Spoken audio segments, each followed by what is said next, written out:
En esta situación de desescalada se van dando pasos para combatir al enemigo, la COVID-19. Para ello tenemos que ir por delante y esto solo podemos conseguirlo con la tecnología. Este virus tiene una rápida expansión y la única fórmula que existe para combatirlo es, aparte de las vacunas y medicamentos, la información.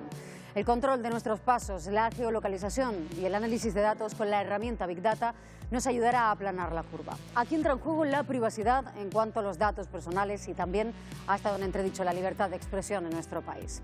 Estar en un estado de alarma significa irremediablemente que la palabra control adquiere una mayor relevancia. La pregunta es, ¿hasta qué punto estamos dispuestos a usar el arma de la información para nuestra seguridad? En esta segunda parte del enemigo equivocado hablamos del rastro digital.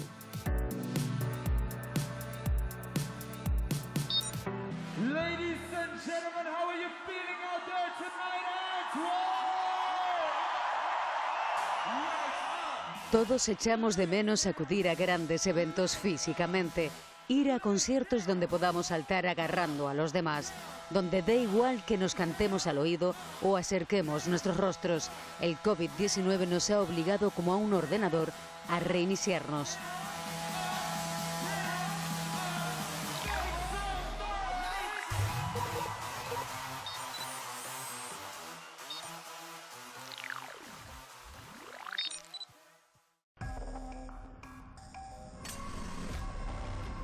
¿Recuerdas cuando mandabas mensajes en citas multitudinarias y no podías encontrarte con la otra persona porque no tenías cobertura? Esto es debido a que es posible que hayamos llegado a saturar la capacidad de la antena. Hablemos de ellas, de las antenas. En Canarias hay más de 10.000. Imaginemos que en 100 metros de capacidad de captación de señal que tiene una antena, hay 500 teléfonos que envían datos. Se trata de paquetes de información sobre identificación, funcionamiento, canal, y estos datos son enviados a la antena cada 5 minutos, por lo que estaríamos lanzando 12.000 datos por hora. Es decir, cada día las antenas reciben miles de datos de nuestros dispositivos. La geolocalización en la lucha contra el COVID-19 es una de las armas utilizadas. Saber dónde estamos, cómo y con quién nos ayudará a adelantarnos a lo que sucederá. Encontrarse a través del teléfono móvil no es nada nuevo. El denominado toothing es la forma más primitiva de ligar a través del móvil. Se usaba sobre todo en ciudades como Londres. La gente que lo utilizaba solo tenía que entrar en un bar y activar el Bluetooth. De esta forma, quien lo tuviera encendido quería decir que estaba dispuesto a una cita. Existen en nuestros dispositivos móviles distintas formas de localizarnos y estudiar nuestros movimientos. El GPS o el Wi-Fi son otras formas de hacerlo. Seguro que muchas veces has saltado a tu dispositivo eso de que ya has alcanzado los 10.000 pasos o que te queda un cuarto de hora para llegar hasta tu casa. En un principio esto seguro también te sorprendió, pero luego pensaste, mi móvil es inteligente. Bien, pues hay que reflexionar que esto no es otra cosa que datos sobre tus movimientos, que nuestros teléfonos móviles son una extensión de nuestro cuerpo. Cada uno de nosotros llevamos nuestro móvil encima, vamos dentro del coche y en este caso pues esta plataforma de Google Maps está recogiendo paulatinamente, casi instantáneamente, cómo se está moviendo este móvil. Voluntariamente, conscientemente, inconscientemente estamos brindando esta información. Por eso cuando estamos en un atasco el móvil nos avisa. Lo hace porque detecta todas las señales de los móviles que en ese momento están en esa carretera en concreto. El coche es un móvil dentro de algo que se mueve muy rápido, de acuerdo, están todos parados, pues claramente aquí hay un atasco. Aunque también vemos que no es difícil engañar al sistema, al menos así nos lo demostró Simon Weckert, un artista conceptual alemán que utilizó 99 teléfonos móviles que estaban geolocalizados y conectados a Google Maps. Los puso en una carretilla y los paseó por una calle. Los conductores conectados a Google Maps fueron desviados a rutas alternativas porque el sistema interpretó que había un embotellamiento de vehículos en la vía. Significaba hackear a Google Maps. La geolocalización no solo intenta simplificarnos la vida, también es útil para nuestra seguridad. Es sin duda una herramienta de vigilancia. Si queremos cometer un delito, llevar un dispositivo móvil encima sería otro delito por nuestra parte. Nuestros movimientos serán fácilmente rastreados. Esta información fue muy útil, por ejemplo, en el caso de la desaparición de Diana Kerr. Con los datos recabados de las antenas de telefonía, se pudo reconstruir el recorrido del sospechoso y la víctima, acertando en una coincidencia de espacio y tiempo. Pero acceder a este rastreo con nombre y apellidos no es tan fácil. Non podemos balizar coches, non podemos facer escoitas telefónicas, así non hai xeito de conseguir probas. Evidentemente, en estos casos, el acceso y la utilización de esta información tiene que estar debidamente amparada por este tipo de investigaciones policiales y, en su caso, mediar la correspondiente orden judicial. En esta pandemia la geolocalización será algo muy efectivo. Por ejemplo, en Grecia, donde pueden presumir de contener el impacto del coronavirus, con poco más de 2.000 casos de contagio y 101 muertos, ahora que comienza su proceso de retorno a la normalidad, las personas que quieran salir a la calle deben enviar al Ministerio de Protección Civil un SMS con su nombre, dirección, motivo de salida y tiempo estimado de la misma. Se les dará permiso a través de un código QR para esa salida temporal. Nuestro dispositivo móvil permitirá saber desde dónde hemos salido, por dónde y cuánto nos hemos alejado del domicilio. Muchos países han adoptado medidas similares. En España, el día 1 de marzo, el Ministerio de Transportes, Movilidad y Agenda Urbana publicaba en su página web una herramienta de análisis de datos de movilidad. Todos podemos acceder y comprobar cómo nos hemos estado moviendo e incluso qué transporte hemos usado más. En Tenerife, por ejemplo, el Ayuntamiento de Santa Cruz ha facilitado a la Policía Nacional mapas digitalizados de dónde están las farmacias, centros de salud y otros inmuebles de mayor afluencia del municipio que están activos para que puedan realizar mejor su trabajo en caso de alguna emergencia. Llegados a este punto, la pregunta es, ¿cómo se pueden sintetizar todos esos datos de movimientos de miles y miles de personas? La herramienta para ello es la tecnología Big Data, que nos va a ayudar a procesar todos esos datos, sacar conclusiones y patrones que nos van a adelantar lo que podría ocurrir.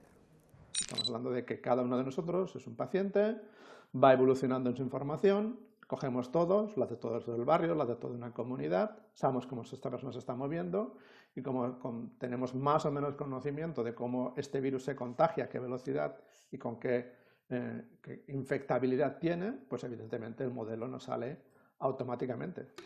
La cuestión está ahora entonces en hacer el seguimiento una vez la gente sale del hospital y saber su evolución. Que estas personas contribuyan a aportar ese dato esencial, esa evidencia de cómo ha ido evolucionando cada una de las personas. Y con las capacidades de cálculo que tenemos a día de hoy, que son ingentes, lo que nos permite es anticipar el evolutivo de la curva.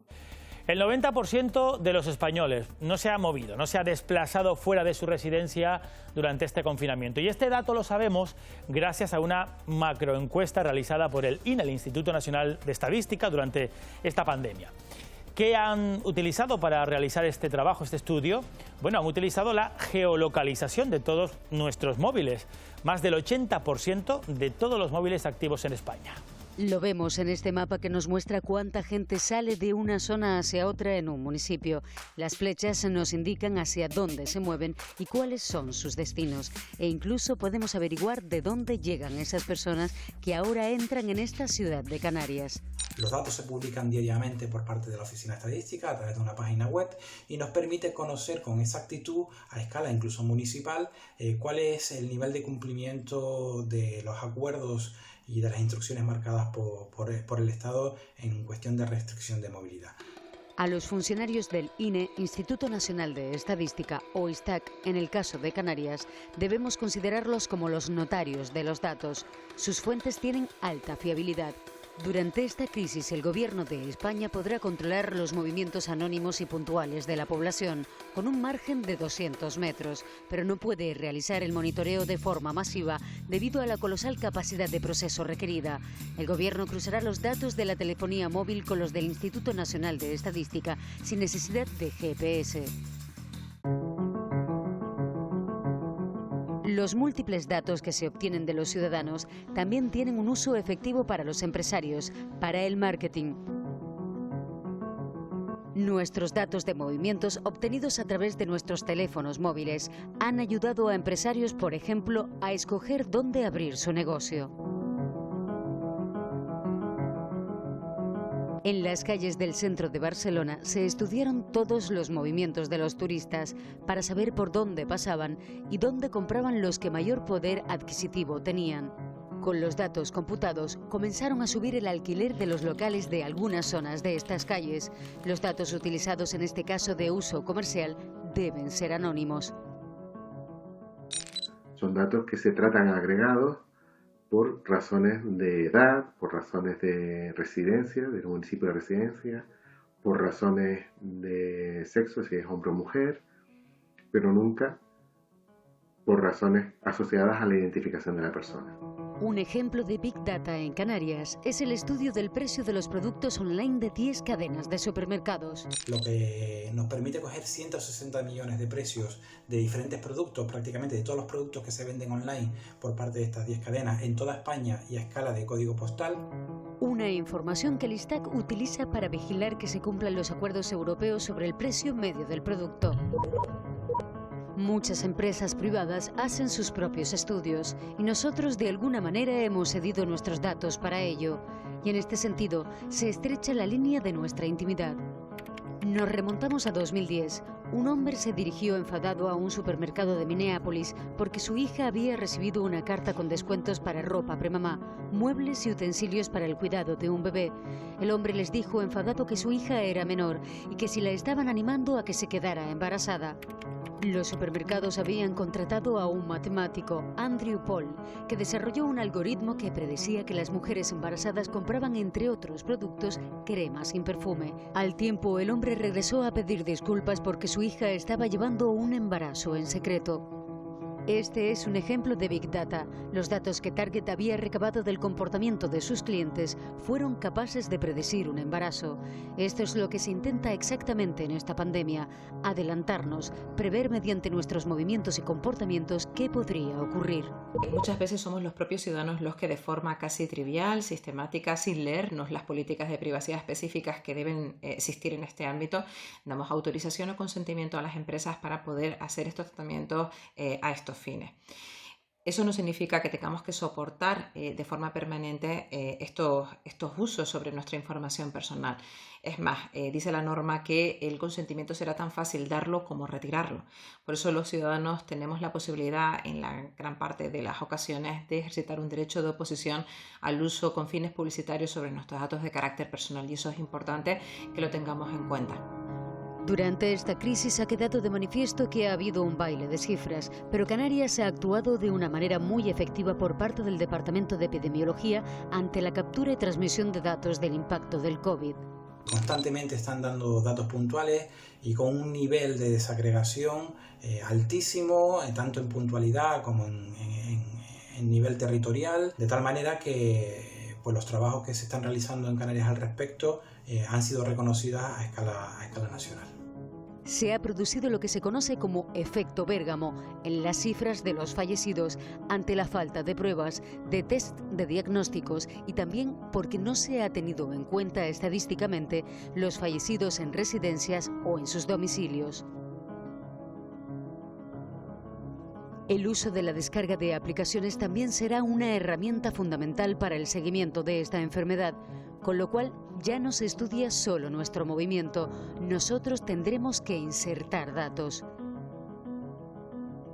La persona introduce sus datos y contesta a una serie de preguntas de diagnóstico y entonces recibe una evaluación con una serie de instrucciones sobre qué es lo que tiene que hacer.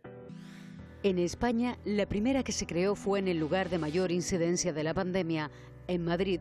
Lo que comenzó siendo una web, ahora ya cuenta con una aplicación que se llama Corona Madrid. La Comisión Europea ha estudiado los criterios unificados sobre estas aplicaciones, ya que insertar datos es algo que genera desconfianza en la población. Pero no debemos olvidar que existe el peso de la Ley de Protección de Datos. Evidentemente, estas aplicaciones, estas plataformas deben desarrollarse atendiendo a estrictos criterios de privacidad y seguridad del diseño que la propia Comisión Europea ha acompañado junto con estas medidas y este llamamiento que ha hecho el sector privado. Y evidentemente el uso de esta información debe ser temporal y debe ser acotado en el tiempo hasta el momento del control de la pandemia. Ya el 21 de marzo el presidente de Canarias anunciaba que en las islas se quiere llevar a cabo un plan para salir antes hacia la recuperación socioeconómica. Tienen que cumplirse una serie de marcadores, de ítems, de obligaciones para poder ir mejorando en ese proceso de desescalada. Y en eso me alegra porque ha funcionado la coordinación entre las comunidades autónomas y el gobierno central. El plan que presentamos en Canarias también era por fases, no establecía fechas, también había que superar marcadores y por tanto creo que la coordinación, como digo, ha funcionado. El desconfinamiento responsable es ahora la tarea que tenemos por delante. Como hemos visto, Grecia ha sido uno de los países que mejor ha controlado el nivel de contagios. Pero ¿cómo lo ha logrado? Sabían que lo tenían todo en contra. No contaban con test como Alemania, ni con el mejor sistema sanitario, pero sí con disciplina. Todos se fueron a casa. Ahora, en este primer intento de volver a las calles, Angela Merkel deja claro que el virus es pura matemática. 5 Menschen steckt einer, 2 an und 4 ein. Dann kommen wir im Juli schon an die Belastungsgrenze unseres Gesundheitssystems und bei 1,3. Das hört sich nicht viel. El nivel de contagio se cuenta en decimales que podrían colapsar el sistema sanitario de un país. Se habla de estabilidad cuando llegamos al 0,9 en contagios. España llegó a estar en 8. Si esto vuelve a ocurrir, nuestros médicos estarían expuestos de nuevo a ir a una guerra, cual militares con tirachinas. La tecnología con las aplicaciones para detectar contagios serán nuestras armas. Muchas plataformas están trabajando en formas de rastreo a través del móvil que puedan ser capaces de detectar si has estado en contacto con otras personas que tienen la enfermedad. Por ejemplo, Google y Apple se han fusionado para ello. Iría integrada, según parece, en el propio sistema operativo. No sería una aplicación que tengas que bajarte, sino que ya directamente tu móvil te avisará. Sin duda, la manipulación de datos tiene distintas interpretaciones, incluso en los diferentes continentes. En Asia es el Estado el que tiene el control de la información. En Estados Unidos son las empresas las que tienen el liderazgo, pero en Europa es distinto. El dato pertenece al ciudadano, es el ciudadano el que emite ese dato, es el que en su actividad, en su devenir, va generando esa información y le pertenece. Por ello habrá que buscar en esta crisis la manera técnica de poder colaborar con nuestros datos sin que puedan ser aprovechados para otros intereses, como por ejemplo empresariales. Es hora de hablar de la tecnología IoT. Sus siglas quieren decir Internet of Things, el Internet de las cosas. Gracias a la inteligencia artificial y a la conexión a Internet, una nevera puede avisarnos si se ha quedado abierta o falta leche. Podemos controlar nuestra vivienda desde un teléfono. Vehículos, electrodomésticos, muebles, todo podrá conectarse a Internet. En el mundo hay alrededor de 30.000 millones de dispositivos IoT en funcionamiento que envían datos a los servidores sobre preferencias de uso, localización, pero también sobre nuestras vidas. Uno de los productos más conocidos es el robot que limpia la casa mientras estamos fuera o sentados en el sillón. Para su funcionamiento tiene que almacenar mediciones sobre nuestra casa que van a una base de datos. Aquí entra el debate sobre nuestra seguridad e intimidad. Los datos son un arma para que las empresas que quieran, por ejemplo, puedan mejorar o ampliar su cuota de mercado. La información que emiten millones de aparatos también es almacenada en millones de servidores. La pregunta es, si yo utilizara esa información, ¿podría interceptar el marcapasos de una persona y provocarle un infarto? ¿O interceptar un coche que es conducido de una manera autónoma, desviar su ruta y provocar un accidente? ¿Hasta qué punto está controlada nuestra seguridad? En 2006, la Comisión Europea presentó una directiva de retención de datos que decía que cada compañía de telefonía europea tenía que almacenar un amplio rango de información de datos de sus clientes durante un tiempo. Who calls Zoom? Who sends Zoom an email? Who sends Zoom a text message? And if you use your mobile phone, where you are. All this information are stored for at least 6 months up to 2 years by your phone company or your internet service. El político alemán Malte Spitz solicitó a su compañía toda la información que había recabado de su línea móvil durante meses. Tras varias solicitudes sin respuesta y luego una demanda legal, el político recibió casi 36.000 líneas sobre su consumo de Internet, posiciones geográficas de las antenas, lugares que frecuentaba y páginas web a las que había accedido, entre otras cosas. Toda una película de su vida. If you have access to this information, you can control your society. Spitz defiende que todos tenemos algo que ocultar y tenemos el derecho a mantener secretos. Defiende que el acceso a esta información debe ser restringido. La tendencia jurídica le ha ido dando la razón, pero el desarrollo tecnológico, la emergencia terrorista o la propia emergencia sanitaria que estamos viviendo podrían estar levantando obstáculos y barreras a esta intimidad. Otra batalla tecnológica de esta situación de emergencia sanitaria la encontramos en la libertad de expresión. La compañía WhatsApp anunciaba mediante un comunicado que iba a limitar la propagación de un mismo mensaje una vez que haya sido compartido 5 veces. También advierte que combatirá rumores y fake news en 45 países, incluido España. Bien, debemos pensar que esto lo hace una empresa privada, cuyos usuarios han aceptado su política de cambios en este sentido. Los expertos hacen otra lectura a estas restricciones. Ya ha pasado que los servidores de WhatsApp han sufrido caídas por razones técnicas o por razones de saturación. En ese caso, el sistema, para evitar esas saturaciones y que se corte la comunicación, lo que hace es poner limitaciones a la cantidad de veces que se puede reenviar un determinado mensaje. Ante el anuncio de estas medidas de restricción de la empresa privada, veíamos al tenista Fernando Verdasco, que ponía el grito en el cielo al ser bloqueada una votación en Instagram, donde preguntaba a la gente si le gustaba o no cómo el gobierno estaba llevando la crisis. El tenista pensó que se le había bloqueado al estar hablando del gobierno, pero fue un error de esta aplicación que fija en 1000 el número de visitas, aunque fuesen más. La Policía Nacional ha detectado más de 1,5 millones de cuentas falsas en redes sociales relacionadas con el COVID-19. El tráfico de Internet en España ha aumentado un 80%.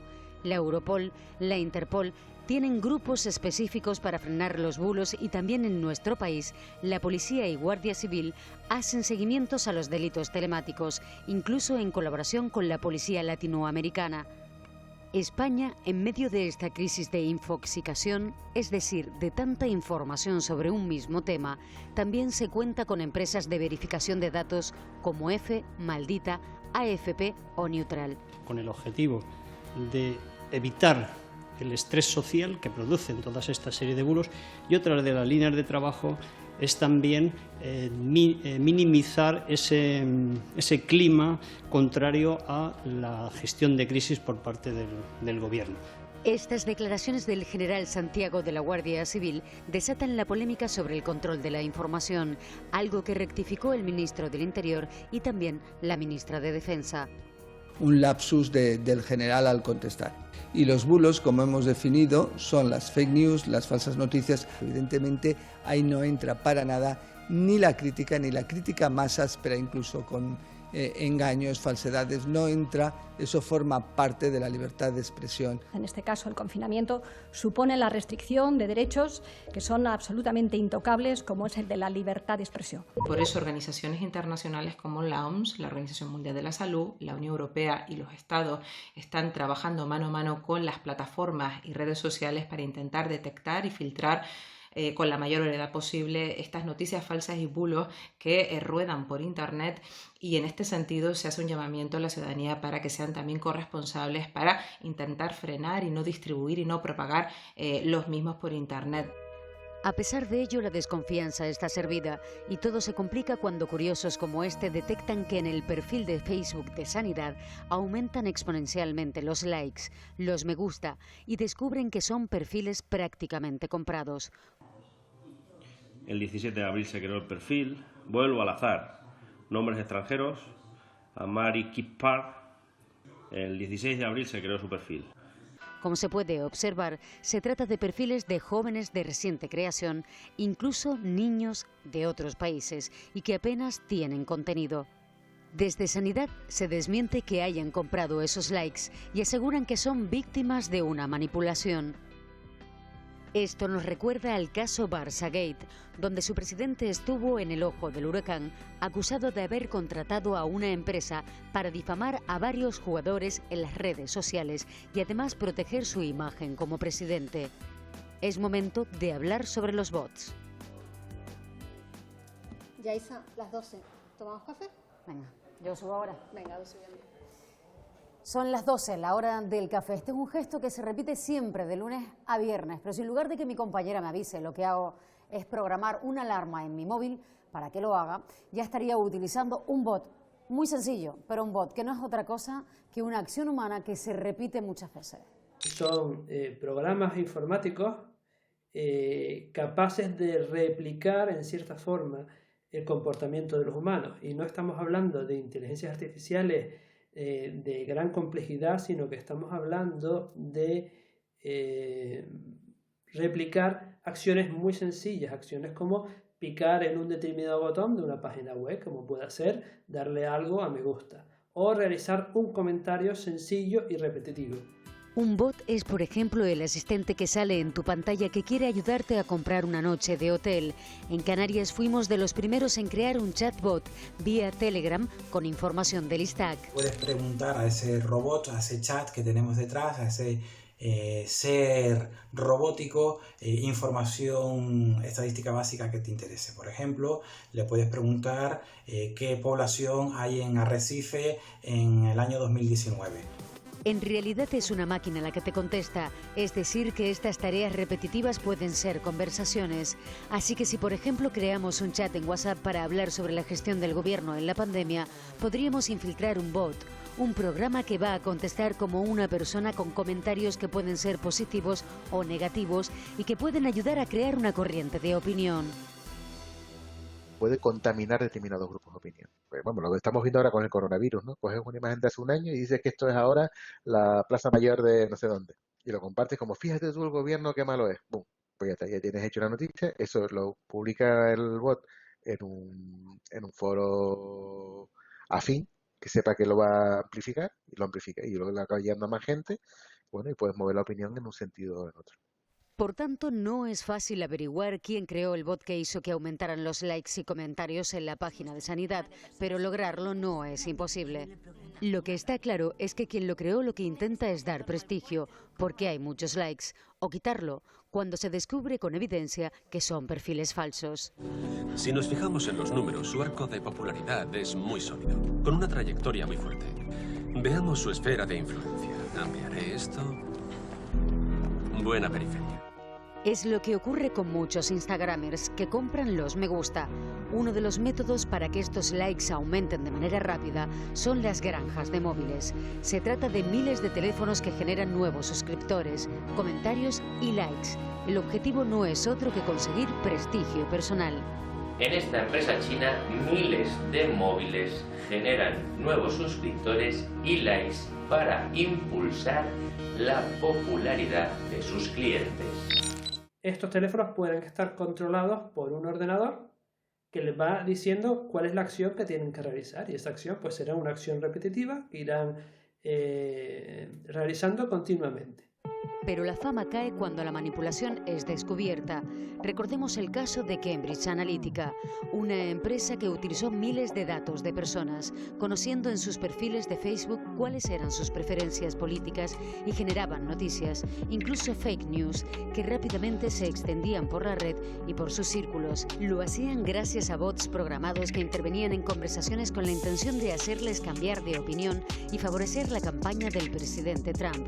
Dándole a me gusta o haciendo comentarios muy simples, del estilo muy bien, lo apoyo, me encanta. Este tipo de cosas son muy fáciles de hacer para una aplicación. Hablemos ahora del papel de los hackers en esta crisis. En enero, cuando el COVID-19 no había salido de Wuhan, un grupo de espionaje cibernético identificado como APT-32 y que llevaba desde 2012 atacando a gobiernos extranjeros, logra hacerse con información de los funcionarios de emergencias de China para saber cómo este país combatía el virus y copiarles. Descubrieron que no se trataba de una simple gripe y el 1 de febrero cierran sus fronteras. En Vietnam hay 8 médicos por cada 100.000 habitantes, pero esta información les permitió anticiparse y entre sus 95 millones de habitantes no se han registrado muertes por coronavirus. Hackear es una forma de obtener información, pero otro arma podría ser no darla. Ahora los países europeos se replantean su posición sobre China por su falta de transparencia, después de ver cómo el asiático autoritario envía aviones cargados con mascarillas para ayudar a los países occidentales cuando la pandemia se les escapaba de las manos. France défend une position extrêmement claire en la matière. D'une part, il nous faut être à la hauteur de cette réponse, décider le plus tôt possible les réponses les plus fortes posibles. En China los fallecidos no llegan a 5.000, en Francia hay 20.000, en Reino Unido casi 17.000, en España más de 23.000. El contraste de cifras alimenta dudas. Los países piden explicaciones. En Australia, donde ya casi 2 millones de personas se han bajado la aplicación de rastreo en 16 horas, el embajador chino en el país ya ha amenazado con boicotear el consumo de productos australianos, entre ellos el vino, si no cesan en su intento de investigar esta pandemia que ha dejado 207.000 muertos y 3 millones de personas infectadas. Mientras, en España la inteligencia artificial nos permite saber cuáles son nuestros sentimientos.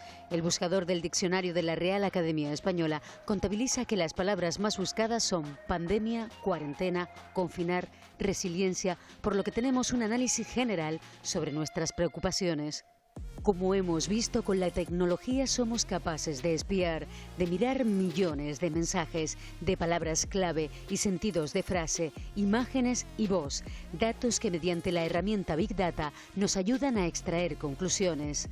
También nuestras redes sociales identifican nuestras caras para etiquetarnos. Los programas saben interpretar cuándo una foto es alegre y con quién nos relacionamos o qué cuentas visitamos más. Las máquinas analizan nuestros sentimientos. En una mirada al futuro, las cámaras biométricas pueden saber cuál es tu forma de caminar y si tuviésemos 300 cámaras por la ciudad, podrían identificarte por tus andares, por tus gestos. La tecnología biométrica es capaz de distinguir patrones biológicos como tus olores, las ondas que emite tu cerebro ante estímulos. Esto es llamado huella cerebral, que podría ser como nuestro nuevo DNI y usarse en seguridad de alto nivel. Datos que ya necesitan de la tecnología 5G. Otra guerra abierta entre China y Estados Unidos para ver quién se hace con el poder de esta autopista de la información. Europa ya está reaccionando, porque con este virus invisible también llega la falta de transparencia. En Reino Unido, Francia y Alemania se están replanteando contratar al gigante chino Huawei para desarrollar la infraestructura de su red 5G y aumenta la alerta ante la posibilidad de que empresas chinas estén vigilantes ante la caída bursátil para comprar empresas clave en Europa. Incluso han aumentado las solicitudes chinas para comprar acciones. En España esto se ha prohibido en este momento. La compartición de la información está en la base del desarrollo de tecnologías emergentes como puede ser la inteligencia artificial, de tal manera que es fundamental para el desarrollo digital de la región, de la Unión Europea, a nivel global y que no quede descolgada en términos de riqueza y de empleo a este nivel. Por tanto, en esta guerra contra el enemigo llamado COVID-19 se gesta un ejército de datos. En este estado de emergencia, el control de la información es vital, así como atajar la infopandemia, un campo de batalla al que es difícil ponerle puertas. Tras el atentado de las Torres Gemelas, los estadounidenses crearon un ministerio de información que controla la CIA y el FBI, llamado National Security Agency, NSA. Los estadounidenses firmaron de alguna manera el control de los datos a cambio de seguridad. Por tanto, el uso de la información es un arma de doble filo. Las preguntas son, ¿estamos dispuestos a usar la información para protegernos? ¿Dónde está el límite?